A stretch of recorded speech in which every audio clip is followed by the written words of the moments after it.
बहुत सारे महत्वपूर्ण उन्होंने बिंदु उठाए और अध्यक्ष महोदय,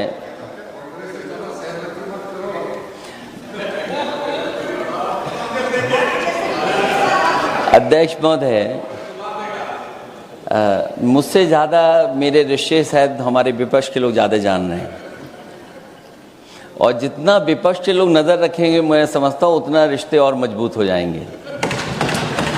अध्यक्ष महोदय, मैं आंदोलन को बहुत दूर से देख रहा था और उस आंदोलन में जो जीत के बाद नारा लगा, एक नारा लगा अध्यक्ष महोदय,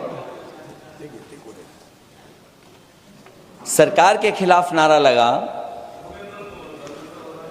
कि सरकार को ये अहंकार था कि सरकार झुकती नहीं है, लेकिन उन्हीं नई पीढ़ी के लोगों ने ये वो नारा दिया कि झुकाने वाला चाहिए, सरकार भी झुकती है और सरकारों को झुकाना भी नौजवानों को आता है।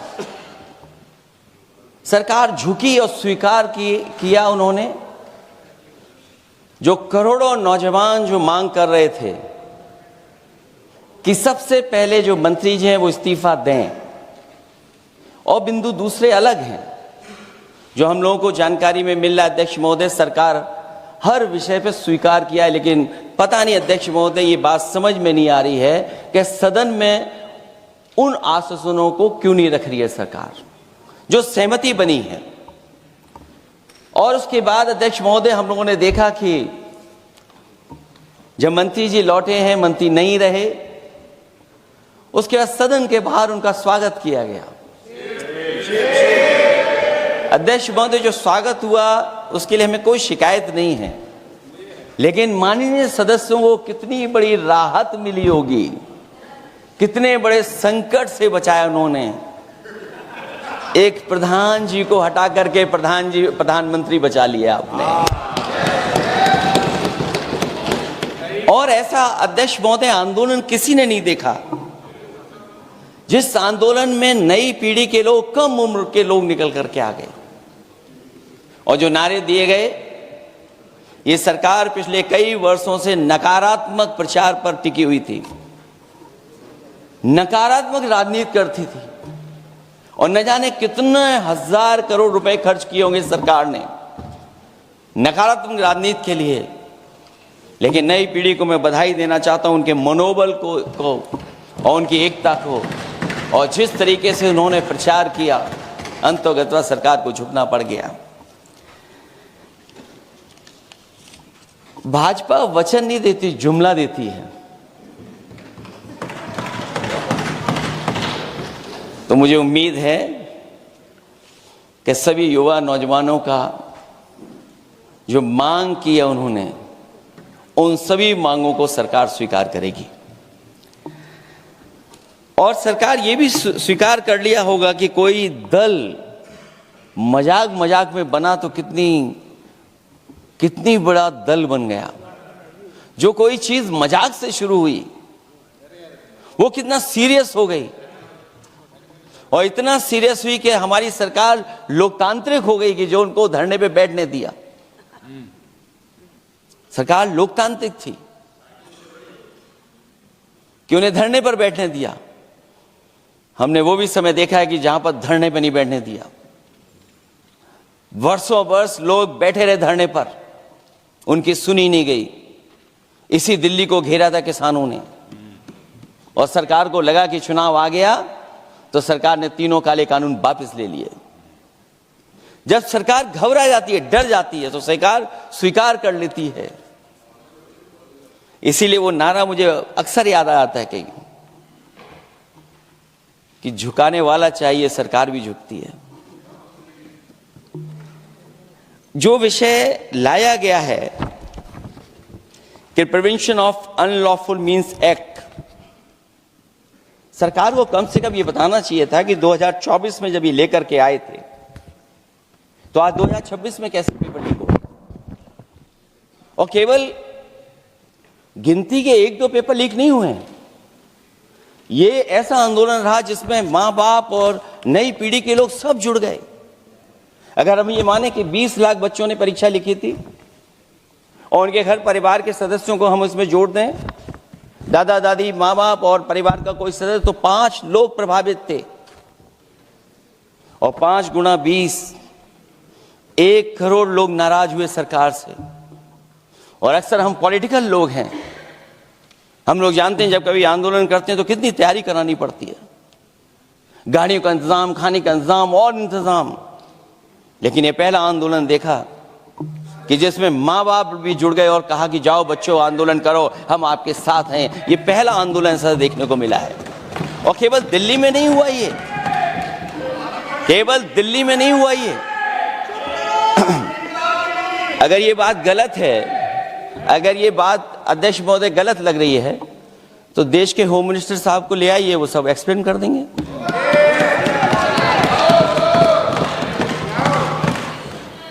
पहला आंदोलन जिसमें माँ बाप ने साथ दिया, क्योंकि परीक्षा से कितना दुखी हैं लोग। ये जो परीक्षाएं लीक हुई हैं, कई महीनों पहले ये किताब बना दी थी। और अध्यक्ष महोदय, जो लोग चढ़ावा चोरी नहीं बचा पाए, वो पेपर लीक कैसे बचा पाएंगे? जो भगवान के दरबार से दान गायब हो गया, दान चला गया,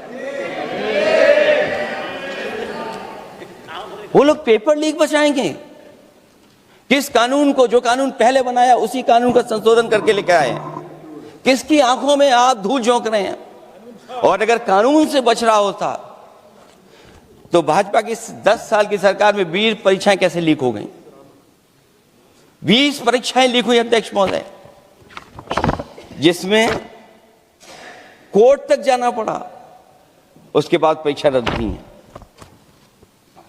दरोगा भर्ती का पेपर लीक हो गया, जूनियर इंजीनियरिंग के भर्ती का पेपर लीक हो गया, ग्राम विकास पंचायत अधिकारी का पर्चा लीक हो गया, नलकूप चालक भर्ती का, यूपी टीईटी का परीक्षा लीक हुआ।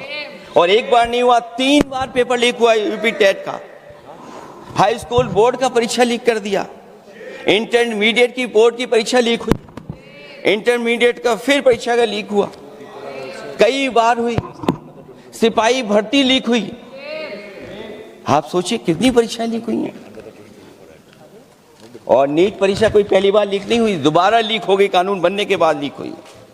सहायक प्रोफेसर भर्ती लीक है, लेखपाल भर्ती लीक हुई। यूपी जैसे स्टेट, जो सबसे बड़ा स्टेट है, जहां से प्रधानमंत्री चुन करके आते हो, वहां तक पेपर लीक हो जा रहा है। और जो संस्था परीक्षा एग्जामिनेशन करा रही है, वो एनटीए में भी आउटसोर्स कर दिया आपने। हम विपक्ष के लोगों को तो डर ये लगता है अध्यक्ष महोदय, कहीं ऐसा ना हो कि ये पूरी सरकार को आउटसोर्स कर दें। आउटसोर्स सरकार है, जो सबसे विश्वसनीय संस्था है, उसमें आउटसोर्स पे आपने कर्मचारियों को रखा हुआ है। किस बात की जवाबदेही है? यही अकाउंटेबिलिटी है आपकी? कहीं अकाउंटेबिलिटी ये तो नहीं है, आप अकाउंटेबिलिटी को ये कहीं समझ बैठे हों कि अकाउंट को भर दे वो एबिलिटी वाला ही हमें चाहिए। कहीं वो अकाउंटेबिलिटी तो नहीं है। आप बताइए, एनटीए को आउटसोर्स किया हुआ है आपने। जिस संस्था की जिम्मेदारी है महत्वपूर्ण परीक्षा कराने की, उसमें सब आउटसोर्स। और ये सच कहा कि कांग्रेस पार्टी के हमारे सदस्य ने मांग की है कि वो हम लोगों को पता होना चाहिए आखिरकार कौन लोग थे जो आउटसोर्स होकर के बैठ करके परीक्षा में इस तरह की घोटाला कर रहे थे। आखिरकार जवाबदेही क्या है, किसकी थी? और फिर केवल नीट की परीक्षा की बात करें और परीक्षाओं की बात करें, अगर हम अध्यक्ष महोदय, जब से सरकार बनी है तब से सरकार की कोशिश रही है कि शिक्षा, परीक्षा और यूनिवर्सिटी का ताना बाना पूरा ध्वस्त हो जाए, उसको एक रंगी बना दें हम। उसमें अंडरग्राउंड अनरजिस्टर्ड लोग शामिल हो जाएं। ये पिछले जब से भारतीय जनता पार्टी की सरकार आई है तब से हो रहा है। और फिर शुरुआत कहां से होती है? क्योंकि आप नहीं चाहते कि देश के गरीब लोग पढ़ें लिखें आगे बढ़ें। सरकार ने सबसे पहले हमला किया प्राइमरी स्कूल पर, और प्राइमरी स्कूल कितने बंद किए हैं आपने? जहां से बच्चे की शिक्षा की यात्रा शुरू होती है। एक गरीब परिवार का बेटा बच्चे कहां से पढ़ करके निकलते हैं? सबसे पहले प्राथमिक शिक्षा सरकारी स्कूलों से पढ़ करके निकलते हैं। हमारे बहुत सारे माननीय सदस्य होंगे, वो उन्हीं प्राथमिक विद्यालयों से पढ़ करके आज इस सदन तक पहुंचे होंगे। आपने सबसे पहले स्कूलों पे हमला किया, और प्राइमरी से लेकर के नौकरी तक पे आपने हमला किया है। युवाओं के भविष्य पर आपने चोट पहुंचाने का काम किया है। और जो प्राइमरी स्कूल जो आपने बंद किए हैं, वो इसीलिए बंद किए हैं आपने कि पिछड़े, दलित और गरीब के वर्ग के परिवारों के बच्चे पढ़ लिख न जाएं। क्योंकि आज भी अगर हम देखते हैं प्राइमरी स्कूल में कौन पढ़ने जा रहा है? सबसे समाज के गरीब परिवार के बच्चे पढ़ करने जा रहे हैं। सबसे पहला हमला आपने वही किया, और इसीलिए किया क्योंकि नींव पर ही अगर हमला होगा तो ये आगे नहीं बढ़ पाएंगे। जो आंकड़े सरकार के बताए गए हैं, 1 लाख से ज्यादा सरकारी प्राइमरी स्कूल बंद कर दिए सरकार ने। और अगर ये बात गलत है तो हमें उम्मीद है सरकार इस पर भी जवाब देगी। और अगर हम आंकड़े निकालें तो जो आंकड़े दिखाई दे रहे हैं, यूपी में सबसे ज्यादा प्राइमरी स्कूल बंद हुए हैं। और ये सरकार के आंकड़े हैं कि 7 लाख से ऊपर विद्यालय थे जो अब 6 लाख रह गए हैं। और यूपी में तो सबसे ज्यादा बंद हुए हैं। उत्तर प्रदेश में 26,386 सरकारी प्राइमरी स्कूल बंद कर दिए सरकार ने। और केवल प्राइमरी स्कूल बंद नहीं किए हैं, नौकरी पे भी हमला किया है। 69,000 शिक्षक भर्ती को लेकर के बड़े पैमाने पर घोटाला किया गया, और घोटाला इतना बड़ा है कि वो सभी कोर्टों में गए हैं और पिछले कई वर्षों से आंदोलन कर रहे हैं। कोई स्थान नहीं बचा अध्यक्ष महोदय जहां पर वो शिक्षक भर्ती के लोग न गए हों। मंत्रियों के यहाँ गए हैं, आंदोलन किया है, हाई कोर्ट गए हैं, सुप्रीम कोर्ट गए हैं। लेकिन देखिए सरकार भी कमाल की है कि सरकार उनको नौकरी नहीं देना चाहती, और इसलिए नौकरी नहीं देना चाहती है क्योंकि उन्होंने भर्ती गलत की है। और भर्ती में जिन लोगों का अधिकार छीना है वो सबसे ज्यादा पिछड़े और दलित परिवार के बेटे, जिनका अधिकार इस सरकार ने छीना है। और ये अगर बात नहीं ठीक है तो हमें उम्मीद है कि सरकार इसका भी जवाब देगी। माध्यमिक स्कूलों को भी बंद किया जा रहा है, और बड़े पैमाने पे स्कूल बंद हुए हैं। और जो बोर्ड की परीक्षाएं लीक हुई हैं, पूरे देश में बड़े पैमाने पर बोर्ड परीक्षाओं के पेपर लीक किए गए हैं। अध्यक्ष महोदय, हम जानना चाहते हैं कि आखिरकार 10वीं और 12वीं के पेपर लीक क्यों हो रहे हैं? 10वीं और 12वीं के पेपर लीक क्यों हो रहे हैं? इसके लिए अगर कोई सरकार के पास जवाब हो तो बताएं।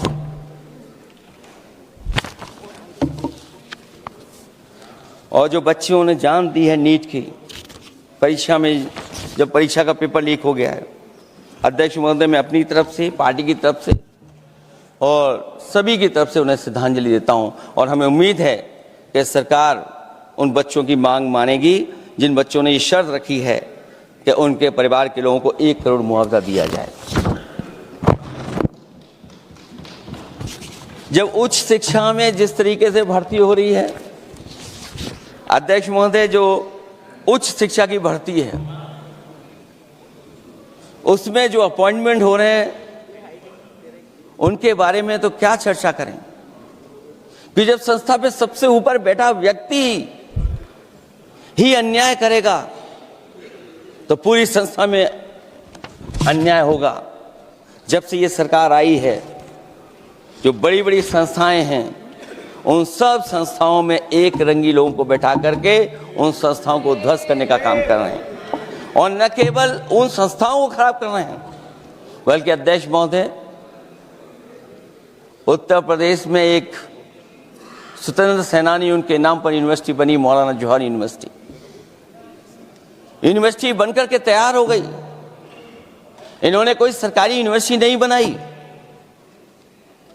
और अगर कोई प्राइवेट यूनिवर्सिटी बन भी गई है तो उसको भी हथौड़ा लेकर के तोड़ने की तैयारी कर रहे हैं ये लोग।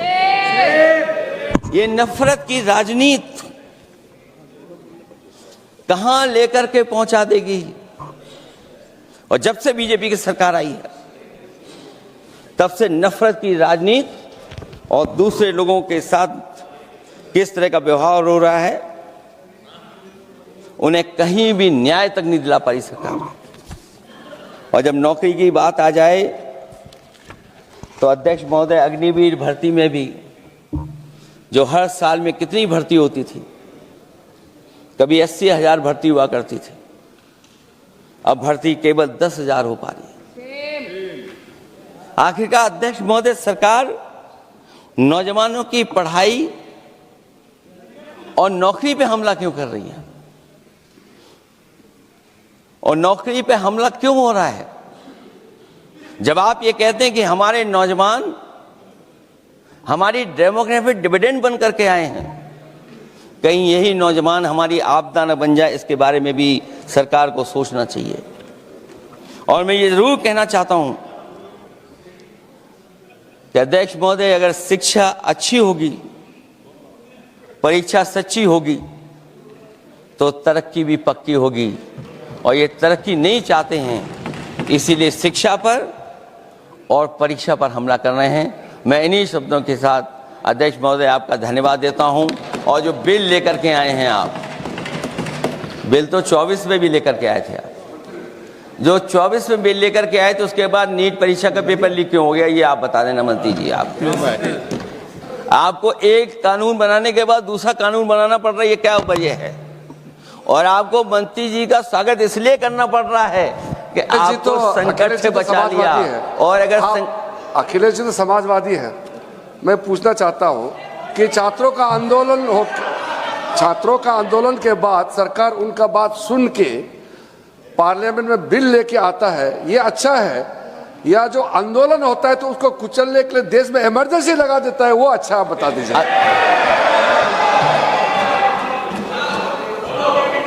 अध्यक्ष